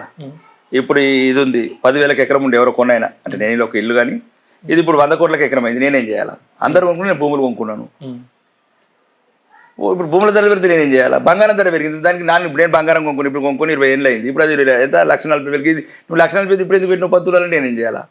ఇప్పుడు వాచు బంగారం, ఈ ఉంగరం బంగారం, ఇది బంగారం. మరి ఎందుకు ఇప్పుడు ఇంత ధర ఉండగా ఎందుకు కొనుక్కుని? నేను కొనుక్కున్నది 800 రూపాయల గ్రాము ఉన్నప్పుడు, అది 14,000 రూపాయల గ్రామ్ అయింది. ఇక నా ఒక్కడికే చట్టాలు వర్తిస్తాయంటే మీరు ఎట్లా చెప్తారంటే, భారతదేశం చట్టాలు నాకు తయారు చేయరు ఒకటి స్పెషల్ చట్టం. పేదవాడు ఎదగకూడదు, మామూలు సామాన్యుడు ఎదగకూడదు, వాడు డబ్బులు సంపాదించద్దు, ఆడు మర్సిడెస్ కార్ ఎక్కకూడదు, ఆడు బంగారం పెట్టకూడదు, ఆడు సెల్ ఫోన్ కొనకు. చెప్పండి మరి, దొరలు, రెడ్డిలు, ఎల్మ దొరలు, ఏం లేనోడు పాస్పోర్ట్ ఏజెంట్ 1,00,000 కోట్ల సంబంధం ఏం కాదు, బ్యూటీ పార్లర్లు పెట్టిన వాళ్ళు 1,00,000 కోట్ల సంబంధం ఏం కాదు. సంపాదించడం వెనక సీక్రెట్ ఏంటి? నాకు ఫ్యాక్టరీలు ఉన్నాయి, 12 ఫ్యాక్టరీలు ఉన్నాయి, రెడ్ స్టాండర్డ్ ఫ్యాక్టరీస్ ఉన్నాయి, కోల్డ్ స్టోరేజ్ ఉన్నాయి, అగ్రో ఎక్స్పోర్ట్స్ ఉన్నాయి. లీగల్ అన్ని లీగల్ అంటే నేను ఉంచుతాను, గీతాన్ని గట్టిగా మాట్లాడితే ఎప్పుడు ఏ పోతురు లోపల లీగల్ ఎందుకుంటే లీగల్ లేకపోతే ఏమిటి? రెడ్ శాండిల్ ఇదంతా లేకపోతే గవర్నమెంట్ యాక్షన్ పెడితే కొంటాము. ఇప్పుడు మా కోల్డ్ స్టోరేజ్ ఉన్నాయి, ఎక్స్పోర్ట్ చేస్తాము, మొక్కజొన్న చేస్తాము, వాటిలో బియ్యం చేస్తాము. ఇవి కూడా తప్పేనా? ఇక్కడ హోటల్ పెట్టుకున్నాము, ఇక హోటల్ నేను ఒక్కడికి ఉండదు, బడ్జెట్ వాళ్ళు. ఇవన్నీ వేస్ట్ అండి, సామాన్యులకు వచ్చే ప్రశ్నలు మాది. సరే, ఇప్పుడు తీన్మార్ మల్లని కూడా అంటున్నారు చాలా మంది. తీన్మార్ మల్లని కూడా ఒక రోజు ఏదో వీడియో పెట్టింది, పాపం నాకు 10 రూపాయలు దానం చేయండి. తప్పలేదు, ఆ రోజు ఒక ఆయనకు స్ఫూర్తి, ఒక ఉద్యమం, ఒక ఆశ, ఏదో దీన్ని నిర్మించాలని అన్నాడు. 10 రూపాయలు హెలికాప్టర్ ఎట్లా దిగుతుంది మరో కామెంట్. మేము చిన్న తక్కువ సాలరీస్ చేసినాం, 1000 రూపాయలు జీతాలు చేసినాం, తప్పేముంది? సో అవన్నీ కాపాడుకోవడానికి ఇప్పుడు రాజకీయాలు కాపాడే ఏమైనా ఉంటాయి కదా. ఉన్నోడి దగ్గర ఒక రోజు ఖర్చు పుడతా కాదు ఆస్తి అంతా. ఏదో ఒక ఇల్లు, ఇంత 10 రూపాయలు 10,000 భూమి, పిల్లలు మంచిగా చదువుకుంటున్నారు, వ్యాపారం చేస్తున్నారు, నడుస్తుంది. నిన్న కూడా 1,50,000 నడుతూ ఉంటుంది. ట్రస్ట్ చెప్పుకుంటా ఉండాలి, తాపకాడ మీదే చెప్పుకుంటాం దేవుడి దగ్గర. వీళ్ళకి దొంగలకి చెప్పే అవసరం ఉన్నాయి. సరే, 60 సంవత్సరాల నుంచి ధర్మం గుర్తురాలే, దేశం గుర్తురాలే, ఎమ్మెల్యే కాగానే ఇవన్నీ ఎందుకు గుర్తుకొస్తున్నాయి రాకేష్ రెడ్డి గారికి? దేశం గుర్తు కాకపోతే, ధర్మం గుర్తు రాకపోతే మా ఊర్లో ఇండస్ట్రీ ఎందుకు పెడతాను? హైదరాబాద్ చుట్టుపక్కల ఇండస్ట్రీస్ ఎందుకు పెడతాను? దేశమే గుర్తు రాకపోతే ఫ్యాక్టరీలు బయటనే పెట్టుకుంటాను, ఎందుకు పెడుతుంది? అది బిజినెస్. ఇదే బిజినెస్ అంటే నాకు బయట చేసుకోరా? నేను ఎక్కువ గడిపిందంతా బయటనే. చాలా మంది దేశం విడిచిపెట్టిపోతున్నారు, లక్షలు. అట్లా కాదు మాది, మీకు తెలాలా కూడా. చాలా మంది డబ్బు ఇక్కడ సంపాదించి, కోట్లాది రూపాయలు సంపాదించి దేశం పాస్పోర్ట్ సరెండర్ చేసి విదేశాలలో ఉంటారు. కానీ నేను అట్లా కాదు, విదేశాల డబ్బు సంపాదించి ఇక్కడ తెచ్చి పెడుతున్నాను. నా బిజినెస్ అంతా ఇక్కడ కాదు, బయట. దిగుమతి చేస్తున్నారు, అందరు ఎగుమతి చేస్తుంటే మీరు దిగుమతి చేస్తున్నారు. 10 రూపాయలు సంపాదించాను, నాన్న ఉండొచ్చు నేను మంచిగా హాయిగా. ఎందుకు తాపకు మీలాంటి అనిపించుకున్నాడు? ఆడు ఉంటే అడుగుడు లేడు, ఏం లేడు. నేను అనేది సో నేనేమంటున్నా అంటే అందరు సామాన్యులకు వచ్చే సమస్యలు మధు. అందరు బీజేపీ వాళ్ళు ఎట్లయితే హిందువులను రెచ్చగొట్టి ఓటు బ్యాంకును కాపాడుకుంటారో మీరు కూడా అదే అస్త్రాన్ని అందుకోసం కదా నేను ఉచ్చవస్తున్నారు మందిరంలో. మేము రెచ్చగొట్టేది మరి మసీదులో ముడుతుంది కదా. మేము ముట్టాం, మరి ఏది ముట్టాము, మసీదులకు చర్చలు ముట్టాము. మరి 18 గుళ్ళు ఎట్లా పోతున్నారు? నిన్న మనం కూడా ఉచ్చవసం దేవుడి మీద అంటే మా దేవుడు కాదు, మా ధర్మం కాదు, అని పంపించుకోవాలి మేము. ఏంది అది మాటలు? మరి ఒక్కడు కూడా మాట్లాడాడు. ఏ మీడియా కూడా 18 గుళ్ళలకు ఎందుకు తిరగరు, ఎందుకు మందిరాలు కూలుతున్నాయి మేము ఎందుకు అడగద్దు? అవును, భారతీయ జనతా పార్టీ మీరు అనకున్నా చెప్తున్నా, బహిరంగంగా చెప్తున్నా. మీరు ఏమనండి, ఇది పుట్టిందే ఈ దేశం గురించి, ఇది పుట్టిందే హిందువుల గురించి, ఇది పుట్టిందే అందరి గురించి, అందరితో పాటు ప్రత్యేకంగా హిందువుల హక్కుల గురించి పోరాడుతుంది. సరే, మతం గురించి మాట్లాడితే బానే ఉంటది కానీ ఓన్లీ మతం గురించి మాట్లాడుతున్నారనే ఇబ్బంది ఇక్కడ. ఎందుకు మతం? విద్య గురించి మాట్లాడితే మతం ఎట్లా వస్తుంది? వైద్యం గురించి మాట్లాడితే నేను మా హిందువులకు ఆ గుడి ఈ గుడి ఈ మతం ఈ కులం అని చెప్పేసి మాట్లాడుతున్నారు. ధర్మం దేశం గురించి అన్నప్పుడు ఒకటి చెప్తున్నాను. ఇప్పుడు ఒక 15 రోజుల కింద జరిగిన సంఘటన బంగ్లాదేశ్లో ఒక సంఘటన. ఓకే, రోజు సంఘటనలు ఉంటాయి ఎక్కువ, కానీ అది ఒక ప్రత్యేకమైన కారణాలు ఏంటంటే కాంగ్రెస్ నాయకుల వల్ల దేశం విడిపోయింది. ఆ విభజన కూడా ఈ దేశానికి సంబంధం పెడుతున్న పెన్షన్ గీపించారు నెహ్రూ కానీ వాళ్ళు కానీ కాంగ్రెస్ నాయకులు వాళ్ళ పదవి కాంక్ష గురించి. అంటే ఎటువైనా సరైన జాగ్రత్త చర్యలు భద్రత చర్యలు తీసుకోకుండా అంబేద్కర్ గారు చెప్పినట్లు ఈజ్ ఓన్లీ ఈ దేశంలో ఒక మంచి ఆలోచన చేసిన ఆయన ఒక్కడే. అప్పుడు ఆ టైంలో ఎవరు? అంబేద్కర్ గారు ఆ టైంలో వెరీ క్లియర్గా చెప్పింది మీటింగ్లో, ఈ దేశ విభజన ఆపండి. ఎప్పటి వరకు ఆపన్నాడు? చివరి హిందూ పాకిస్తాన్ నుంచి ఇక్కడికి వచ్చే వరకు, చివరి ముస్లిమ్స్ అంటే మత ప్రాతిపదికన విడిపోయినప్పుడు ఇంకెందుకు మళ్ళా? ఇప్పుడు విడిపోవడం ఏ కారణంతో?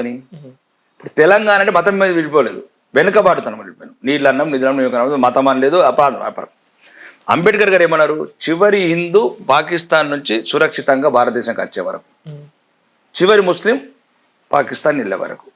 దేశ విభజన ఉద్దేశం మత ప్రతిపాదకన, మతాలం కలిసి ఉండలేమని జిన్నా లాంటి విభజనవాదులు కోరుకున్నప్పుడు ఆయన చెప్పిండు. ఇంకా మళ్ళీ ఎందుకు ఇక్కడ ముస్లింలు ఉండరు? పొమ్మంటారు వాళ్ళని కూడా. ఆయన నీకు అదే చెప్తున్నాను. ఇక్కడ మళ్ళీ దేశం ఎందుకు విభజించారు? మరి నేను అనేది దేశమే విభజించినప్పుడు మీకు అర్థం కావట్లేదు. దేశమేమో ముస్లిమ్స్ విడిగా ఉండాలా ఉండని నెహ్రూ గాంధీ చేసిన ఆట. మరి విభజించినప్పుడు ఇంకెందుకు ఉండాలా? మరి కలిసే ఉండేది అయితే విభజన ఎందుకు? మరి అలాంటప్పుడు ఇది సెక్యులర్ కంట్రీ అనేది ఎందుకు? రాజ్యాంగం ఎందుకు? సెక్యులర్ కంట్రీ ఎప్పుడైంది? ఇది ఓన్లీ హిందూ దేశం, ఇక్కడ హిందువులే ఉండాలి అని చెప్పేసి. ఇప్పుడు జరిగిపోయిన సంఘటనల్ని మనం కరెక్షన్ చేయలేము. ఈ దేశ పౌరులు వాళ్ళు అలాగా మనం పాకిస్తాన్లో హిందువులను చంపినట్లు చంపలేము, బంగ్లాదేశ్లో కాలబెట్టినట్లు కాలబెట్టలేము. ఇది సమస్త లోక సుఖినోభవంతన్న ధర్మం. ఇది సర్వే జన సుఖినోభవంతన్న ప్రపంచంలో ఏకైక ధర్మం ఏంటంటే హిందూ ధర్మం. కాబట్టి మీరు గమనించాల్సి, చదువుకున్న వాళ్ళు కూడా మీరు కూడా మూసాధ్వనిలో పోకండి. ఇక్కడ ఏమన్నా మా భారతదేశంలో ఏదైనా సరే సబ్కా సాత్ సబ్కా విశ్వాస్ సబ్కా వికాస్. మేమేమంటున్నామంటే ఇప్పుడు ఫర్ ఎగ్జాంపుల్ సెక్యులరే అంటున్నాం. మొన్న జూబ్లీ సెలక్షన్లో రేవంత్ రెడ్డి ఏమన్నాడు? సెక్యులర్ అంటే అందరి పార్టీ అన్నారు కదా కాంగ్రెస్. కాంగ్రెస్ అంటేనే ముస్లింల పార్టీని ఎవరు అన్నారు? ముస్లింల పార్టీ అంటే మరి హిందువులకు ఉండాలా, సన్నాసులకు? అంటే అది అక్కడ ఉన్న ఓటు బ్యాంకును కాపాడుతున్నా. నేను ఓటు ఇప్పుడు మేము కూడా హిందువులను చైతన్యం చేయాలి కదా. హిందువులను ఓటు బ్యాంక్ చేయాలి కదా. మేము ఓటు బ్యాంక్ చేస్తాను కదా 21 రాష్ట్రాలలో అధికారంగా వచ్చినాం. సరే, సర్పంచ్ ఎలక్షన్స్ లో మీరు ఎందుకెళ్ళి ప్రచారం చేయలేనా? మీ వర్గాన్ని ఎందుకు కాపాడుకునే ప్రయత్నం చేయాలి? మీరు హిందువులను చైతన్యవంతం చేయాలని చెప్పేసి. ఒకటి ఏంటంటే గ్రామీణ ప్రాంతాలలో అంత రాజకీయ కక్షలు అవసరం లేదు, పార్టీ సింబల్ లేదు. సర్పంచ్ ఎన్నిక అనేది స్థానికంగా ఉన్న పరిస్థితుల మీద ఆధారపడి ఉంటుంది. వాటి బలము ఆ ప్రాంతంలో. ఇప్పుడు నేను మధు 3 కళ్ళు ఉన్నాయంటే మా మధు మేము చిన్నప్పటి నుంచి చూసినా. ఇప్పుడు ఎమ్మెల్యే ఎంపీ అంటే మేము ఒక సిద్ధాంతము ఒక మేనిఫెస్టో చెప్పాలి. సర్పంచ్ ఎలక్షన్లు ఇవన్నీ ఉండవు. ఇప్పుడు నేను మీ గురించి ప్రచారంకి వచ్చినాకో ఫర్ ఎగ్జాంపుల్ మా మధు మంచోడు 4 చెవులు ఉంటాయి 3 కళ్ళు ఉంటాయి, మేము చిన్నప్పటి నుంచి చూసిన మధుకు 3 చెవులు లేవు కదా అని వాళ్ళు అంటారు. నేను చెప్పాలి నీ గురించి లేని చెప్పాలి. ఇక కొద్దిగా మళ్ళీ గ్రామీణ ప్రాంతాలకు కొద్దిగా ఫ్రీడమ్ ఉండండి, స్వేచ్ఛగా జరగనిది, పార్టీలకు అతీతం కదా అని నేను. ఎన్ని జీపీలు గెలిచిరాను? నేను 18 గెలిచిన, 3 పార్టీ మారినారు. సో మీరు అధికారంలో ఉండి కూడా మీ సొంతూరుని కూడా గెలిపించుకోలేదు. తప్పేముందండి? సొంతూరు ఏముంటుంది? ఆ పారి మాకు సింబల్ ఉందా కమలం? అంటే మీ మీద వ్యతిరేకత ఎంత ఉన్నది దీన్ని బట్టి అర్థం చేసుకోవచ్చు. ఆ మీద వ్యతిరేకత నా ఎలక్షన్లో కూడా కొడతారు. ఏమి తప్పేమున్నది? ప్రజాస్వామ్యం కొనుక్కున్నామా ప్రజల్ని? ఎట్లా ఓడగొట్టండి? కొనగలే అంటే ఓడగొడితే నేను కూడా ముఖ్యమంత్రి అవుతా. రేవంత్ రెడ్డి ఓడగొడితే ముఖ్యమంత్రి అయ్యిండు. ఓకే. నేను మల్కాజ్గిరి ఎంపీ అవుతా, ఎంపీ మళ్ళీ నేను ఒక ప్రెసిడెంట్ అవుతా, ప్రెసిడెంట్ రాష్ట్రానికి ముఖ్యమంత్రి అవుతా. అవుతారా ముఖ్యమంత్రి? అంటే నువ్వు అన్నావు కదా ఎంత వ్యతిరేకత వ్యతిరేకత కొడంగల్ ఓడగొట్టింది కదా రేవంత్ రెడ్డిని, మల్కాజ్గిరి ఎంపీ అయ్యిండు, ప్రెసిడెంట్ అయ్యిండు. రాకేష్ రెడ్డి గారు అంటే కొంత ఓవర్ కాన్ఫిడెన్స్ తో ఉంటారని చెప్పేసి అంటుంటారు అన్న బయట. కాన్ఫిడెన్స్ ఉంటే పర్లేదు కానీ ఓవర్ కాన్ఫిడెన్స్ ఉంటుంది అంటారు. ఓవర్ కాన్ఫిడెన్స్ ఏదైనా కాన్ఫిడెన్స్ లెవెల్స్ అండి. ఓవర్ కాన్ఫిడెన్స్ ఉంటే వేరే ఉంటుండే. ఇప్పటికే మంది ఏదో అవుతుంది. నేను ఎప్పుడు కూడా నేల మీద కాళ్ళతోనే నడుస్తాను. నేను నాకు తెలుసు నా కెపాసిటీ ఏంది. కానీ నేను మాట్లాడే దాంట్లో నిజాయితీ ఉంది, నిర్భయంగా సమస్యల గురించి మాట్లాడుతున్నాను కాబట్టి ఎదుటి ఇబ్బందికరంగా ఉంది. ఇది ఏంది మొత్తం మమ్మల్ని బట్టలు ఎడుస్తున్నాడని. నేను ఏమంటున్నాను, లక్షల కోట్లు ఎటుపోతున్నాయని చెప్పు. ఇప్పుడు ఒక ఉదాహరణ చెప్తున్నాం మధు, దీని మీద మీరు మేధావులు తినండి. తెలంగాణ అసెంబ్లీలో ఒక రోజు డిస్కషన్ వచ్చింది. యాదాద్రి థర్మల్ పవర్ ప్రాజెక్టు ఆ టెక్నాలజీని కరప్షన్ గురించి అంటే ఏమంటారు ప్రపంచము అంటే వదిలేసిన టెక్నాలజీని తీసుకొచ్చి పెట్టినరు. దాంట్లో క్లియర్గా ఎవిడెన్స్గా 8,400 కోట్లు అవినీతి జరిగిందని. మరి ఎందుకు అరెస్ట్ చేయరండి?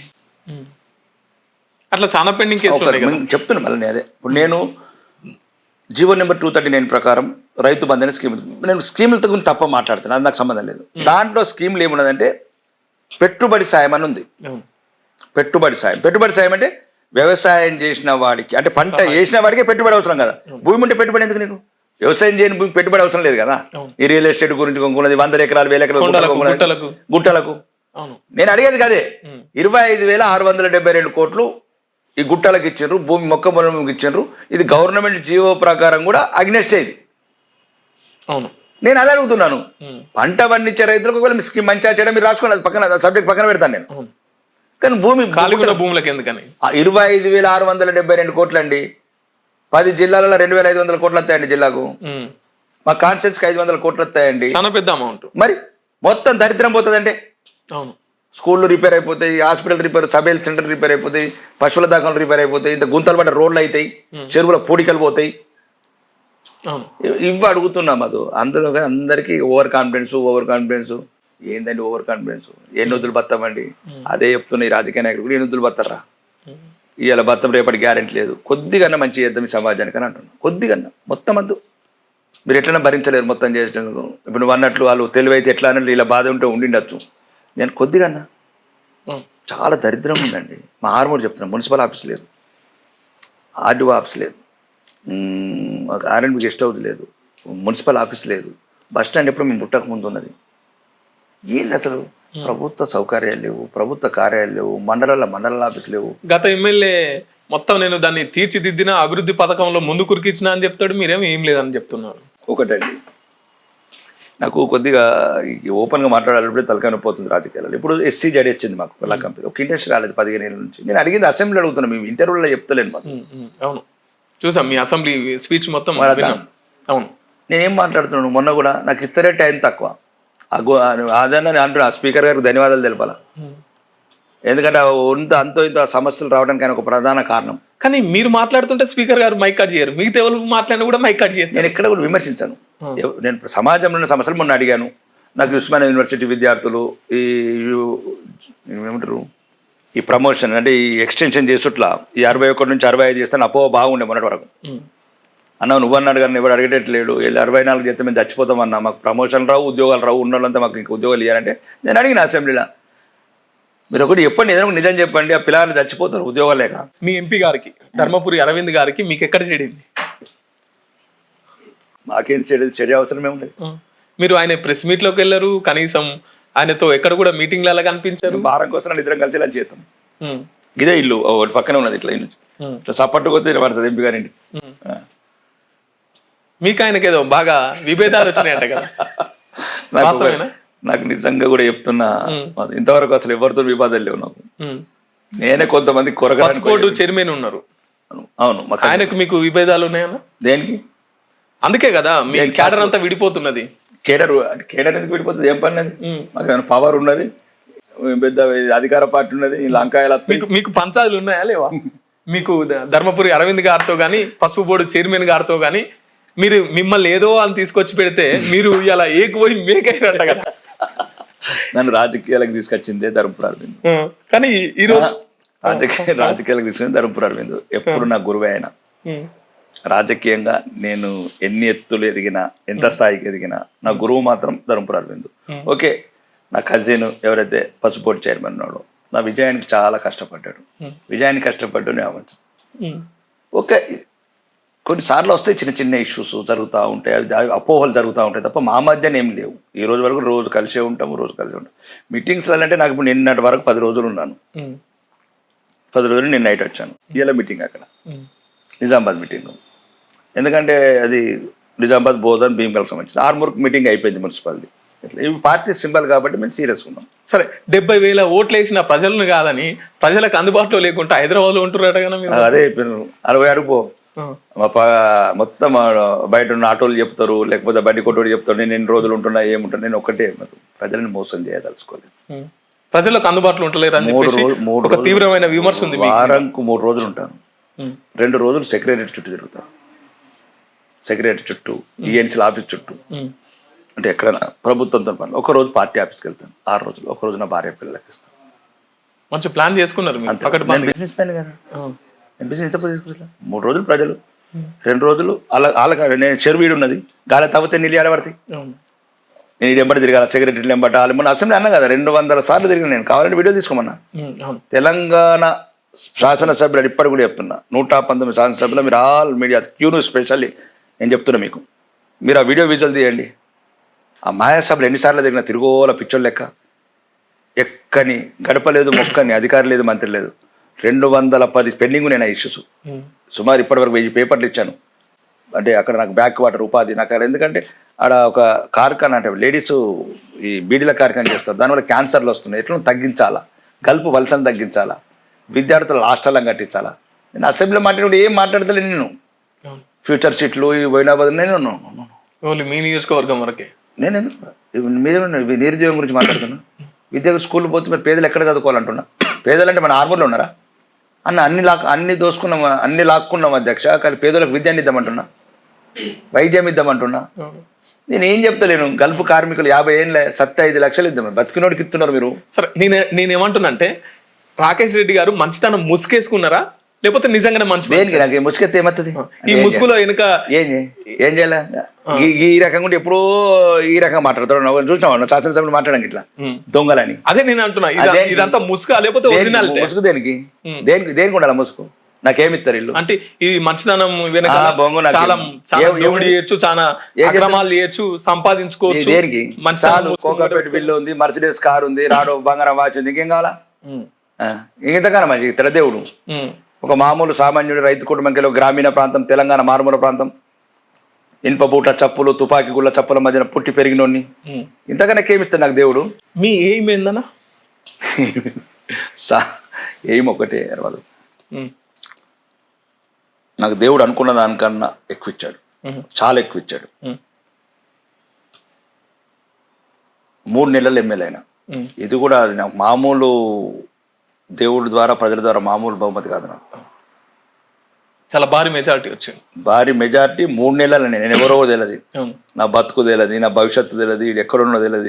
అంటే ఇట్లాంటి సమయంలో నన్ను ప్రజలు నా మీద నమ్మకంతో, అది కూడా గ్రామీణ ప్రాంతాల ప్రజలు, పేద ప్రజలు నమ్మారు, ఆ గొంతుని నమ్మారు. అలా రుణం తీసుకోవాలి. అంటే ఒక ఆర్మరే కాదు, ఈ నేను తెలంగాణ రాష్ట్రానికి ఎమ్మెల్యేగా చెప్తున్నాను. నాకు వీలైనంత వరకు పేదవాడి వైపు, సామాన్యుడి వైపు ఉండాలనుకుంటున్నాను. నాకు దేవుడు అన్ని ఇచ్చాడు, నాకు ఇంకా పెద్ద ఏం లేదు. అంటే చాలామంది చాలా రకాలుగా అనుకుంటారు. ఏముంటుంది? అవును, క్లియర్గా చెప్తాను. రాజకీయ భవిష్యత్తు ఉంటే ఇప్పుడు నువ్వు ఏముంటే కూడా ఎస్ఐ ఉంటాడు, ఏం కోరుకుంటాడు? నెక్స్ట్ సిఐ కోరుకుంటాడు. అంతే ప్రమోషన్. నాకేముంటుంది? ఇప్పుడు ఫస్ట్ ఎమ్మెల్యేని, నెక్స్ట్ మంత్రి కావాలని కోరిక. ఏ శాఖకు మంత్రి కావాలనుకుంటారు? హోంశాఖ. క్లియర్ రిపేర్ చేసి పెట్టుకున్నారు. అది అంతకన్నా కింది దద్దు మీ దద్దు, లేకపోతే మొత్తం కాదు. నాకు ఎందుకు అదే ఎందుకు నాకు ఒక ఆలోచనలు ఉన్నది. అంటే ఫస్ట్ నేను చూసిన దేశాలు సింగపూర్, దుబాయ్. ఈ దేశాల అభివృద్ధి అంతా శాంతి భద్రతల కంట్రోల్ ఉండడం వల్ల వచ్చినాయి. ఇప్పుడు మొన్న ఒక లేడీ పెట్టింది ఏదో దేశంలో, సింగపూర్లోనే జాబ్ చేసి 3 గంటలకు వాకింగ్ చేసుకుంటూ పోతుంది సింగపూర్ స్ట్రీట్లో. నా దేశంలో కూడా ఇట్లా ఉండలేకపోతుంది. మనం కూడా 3 గంటలకు ఒంటరి పోయే పరిస్థితి లేదు. అంటే ఓవరాల్గా నేను గమనించిన అక్కడ దుబాయ్, సింగపూర్ స్పెషల్, ఇంకా వేరే కంట్రీస్ పేరు చెప్పాలంటే అందునే మీకు గుర్తుగా తొందరగా ప్రజలకు అర్థమైతే దుబాయ్, సింగపూర్. దుబాయ్లో కూడా రాత్రి 4 గంటలకు షాపింగ్ చేస్తారు ఆడవాళ్ళు. సింగపూర్లో ఎక్కడ కూడా చిన్న సంఘటన జరగదు. అన్నొక్కటి చదివి పక్కన పెట్టండి, కానీ ఇండస్ట్రియల్ ఫ్రీగా ఉంటారు, ఏముండదు అక్కడ. ఆడ పారిశ్రామిక అభివృద్ధి చెందారు, అన్ని రకాల అభివృద్ధి చెందారు. Only first control by law and order. నా కోరిక ఏంటంటే ఈ లా అండ్ ఆర్డర్ కరెక్ట్ ఉంచాలా. ఇప్పుడు పాత బస్తా అన్ని నాకు మొన్న ఉచ్చబోసిండు చూడు. ఇప్పుడు ఇదే నేను ఇప్పుడు ఏం చేస్తుంటారు, ఏం చేస్తాను మళ్ళీ ఒకరు అంటే వాడి ట్రీట్మెంట్ ఎట్లుంటుండే అంటే ట్రీట్మెంట్ అంటే మళ్ళీ ఇంకొకరు ధైర్యం చేయొద్దు అంటే ఏం చేస్తుంటారు. మళ్ళీ అదే మా తుర్కోళ్ళు ఏం చేస్తున్నారు, ఏం చేస్తున్నారు ఇరిచేస్తున్నారు ఎక్కడెక్కడ. ఇప్పుడు ఒకటే చెప్తున్నారు మధు, అంటే చట్టాన్ని చేతులు దీనికి ఒకటి చట్టాన్ని చేతులు తీసుకుంటారు. ఎందుకు చట్టం ఎందుకు ఉన్నది? గోక్కుంత అందుకున్నదా, ఇట్లా గోక్కుంత అందుకు మానభంగాలు చేస్తుంటే, అమ్మాయిలన్నీ చేస్తుంటే, డ్రగ్స్ అమ్ముతుంటే చాక్లెట్లు ఏం పీక్తుందా చట్టం. సరే డ్రగ్స్ ముచ్చట తీసుకురా, మీరు డ్రగ్స్ తీసుకుంటారా కానీ అమ్మ ఇప్పటికి 100 సార్లు తీసుకుంటారా డ్రగ్స్? 100 సార్లు చెప్పిన. ఇప్పటికి నా ఇంటికి ఆర్టీవీలు ఉన్నాయి, ఇంటికి వెళ్ళి మీరు క్యూటీవీకి కూడా పంపిస్తా. అన్నిటికన్నా ఎక్కువ డ్రగ్స్ ఫస్ట్ టెస్ట్ ఏరుతో దొరుకుతుంది. ఏరైతే అవే ఉంటాయి. ఈ ఆర్టీవీలో మొన్న కూడా పెట్టొచ్చిన ఒక పిచ్చోడు అయిపోయి ఏదో ఆర్టీవీ, ఎందుకంటే వ్యక్తిగతంగా మనం మాట్లాడదు, ఓడిపోయింది కాబట్టి వాడుకుంటుంది. అదేదో ఆర్టీవీలో అప్పుడు అంటే అదే రోజు పీక్ పెట్టాను నేను ఆర్టీవీలో, నువ్వు నీ అన్నది తీసుకురారా కేటీఆర్ అని. కొడుకులారు ఏర్పడుతుంది. ఇప్పుడు 119 మంది ఎమ్మెల్యేలు ఇంటికి తీరు చూస్తుంది.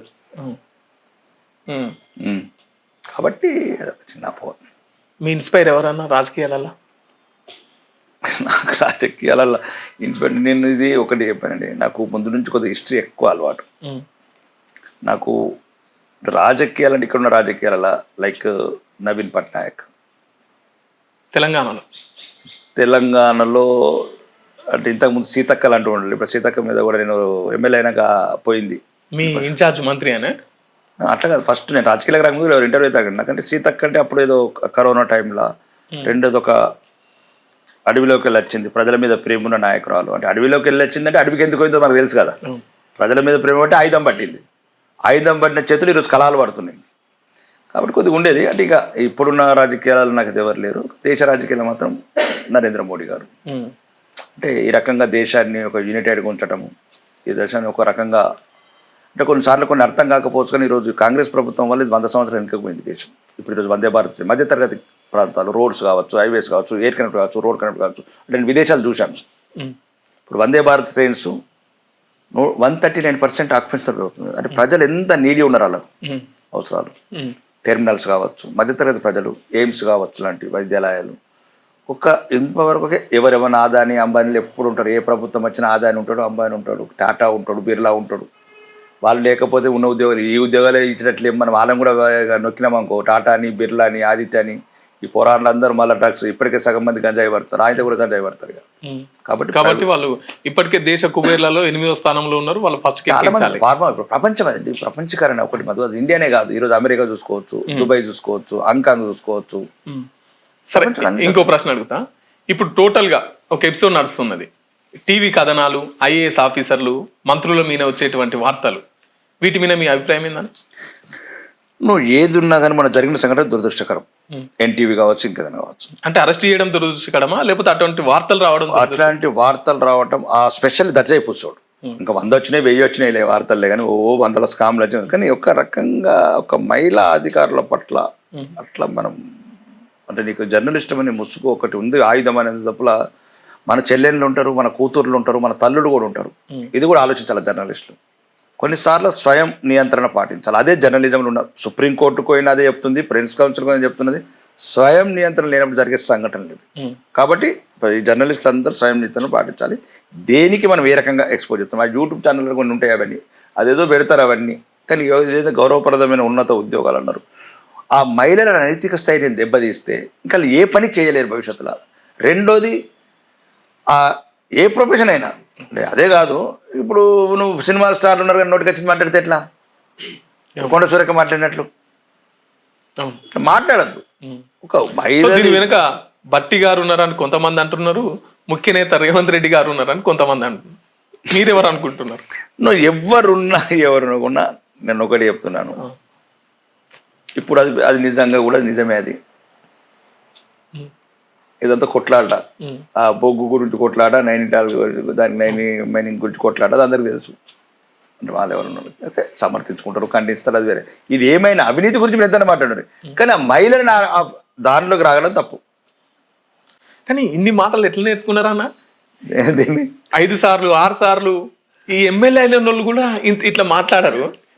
ఇంత మంచిగా ఎటు ఇరకకుండా ఈ మాటలు ఏడ నేర్చుకున్నారు, ఎట్లా సాధ్యమైంది?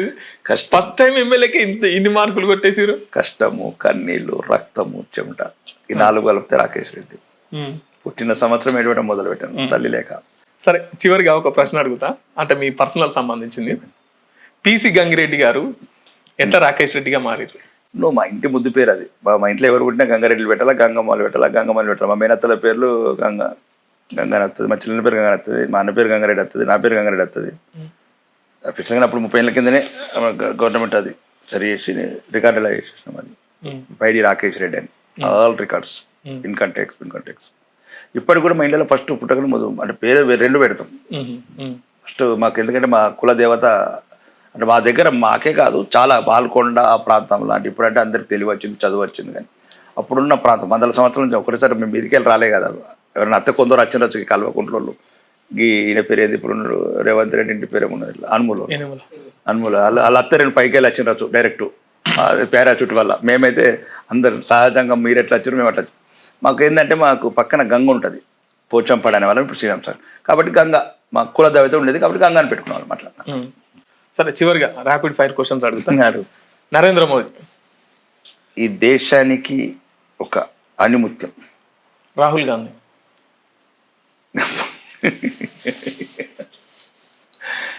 ఈ దేశంలో ఉండాల్సిన వాడు కాదు, ఇటలీలో ఉండాల్సిన వాడు. సోనియా గాంధీ కానీ ఇంక ఇప్పటికీ ఇటలీ మూలాలు మరవలేక మహిళ. రేవంత్ రెడ్డి కష్టపడి తొడగొట్టి ముఖ్యమంత్రి అయినవాడు, యువతకు స్ఫూర్తి, రాజకీయ నాయకులు కూడా స్ఫూర్తి. కేసీఆర్ ఒకటే దాంట్లో చేయొచ్చు, మొత్తానికి రాష్ట్రాన్ని భ్రష్టు పట్టించిన నేత. కేటీఆర్ భ్రష్టు పట్టించబోయే నేత. హరీష్ రావు వల్ల తెలంగాణ చాలా ప్రమాదం ఎదుర్కొంటుంది. జీవన్ రెడ్డి ఒక మామూలు రాజకీయ నాయకుడు. వినయ్ రెడ్డి అతను కూడా సామాన్య రాజకీయ నాయకుడు. రాకేష్ రెడ్డి ఇదే చెప్పాను కదా, ఒక పుడమి తల్లి కొడుకుని, తల్లి లేకున్నా అందరి తల్లులు పెంచిన కొడుకు. మీ ముంగట ఉన్న మధు ఇంకా ఇప్పటి వరకు పర్ఫెక్ట్, ఇంకా ముందు ఇంకా ఇంప్రూవ్ కావాలా మొత్తం. ఓకే, థ్యాంక్ యూ అన్న. ధన్యవాదాలు. థ్యాంక్ యూ సో మచ్ మీ విలువైన సమయాన్ని మా కోసం కేటాయించినందుకు.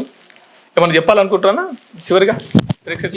ఒకటే నేను చెప్పదలుచుకున్నది, యూనిస్ కాబట్టి కొద్దిగా నిజాన్ని నిగ్గదీసి నిర్భయంగా మాట్లాడే మల్లన్న లాంటి యూనిస్ ఛానల్లో ఇంకా ఈ సమాజము దయచేసి కొద్దిగా ఆలోచించడం నేర్చుకోండి.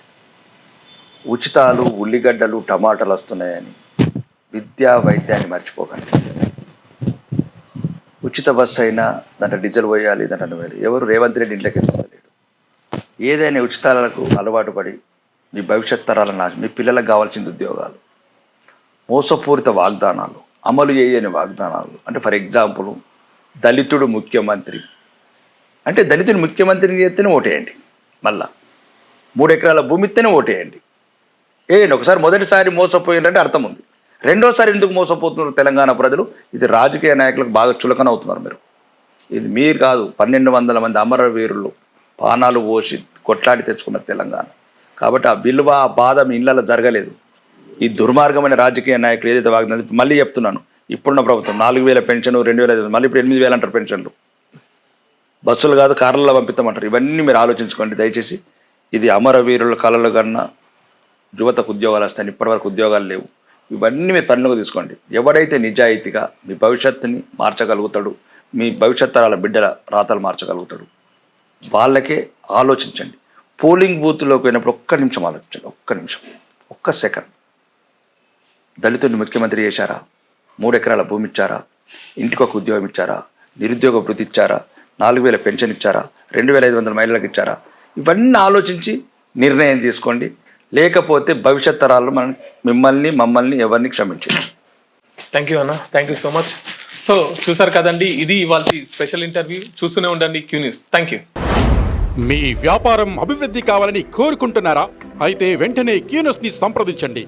Schools, colleges, banks, shops, office promotions, land promotions, political promotions, restaurant promotions, hospital promotions, పుట్టినరోజు వేడుకలు, శుభకార్యాలు, వ్యాపారాలు ఏవైనా, సందర్భం ఏదైనా ఇప్పుడే క్యూనస్ ద్వారా తెలియజేయండి. మీ వ్యాపారాన్ని అభివృద్ధి చేసుకోండి.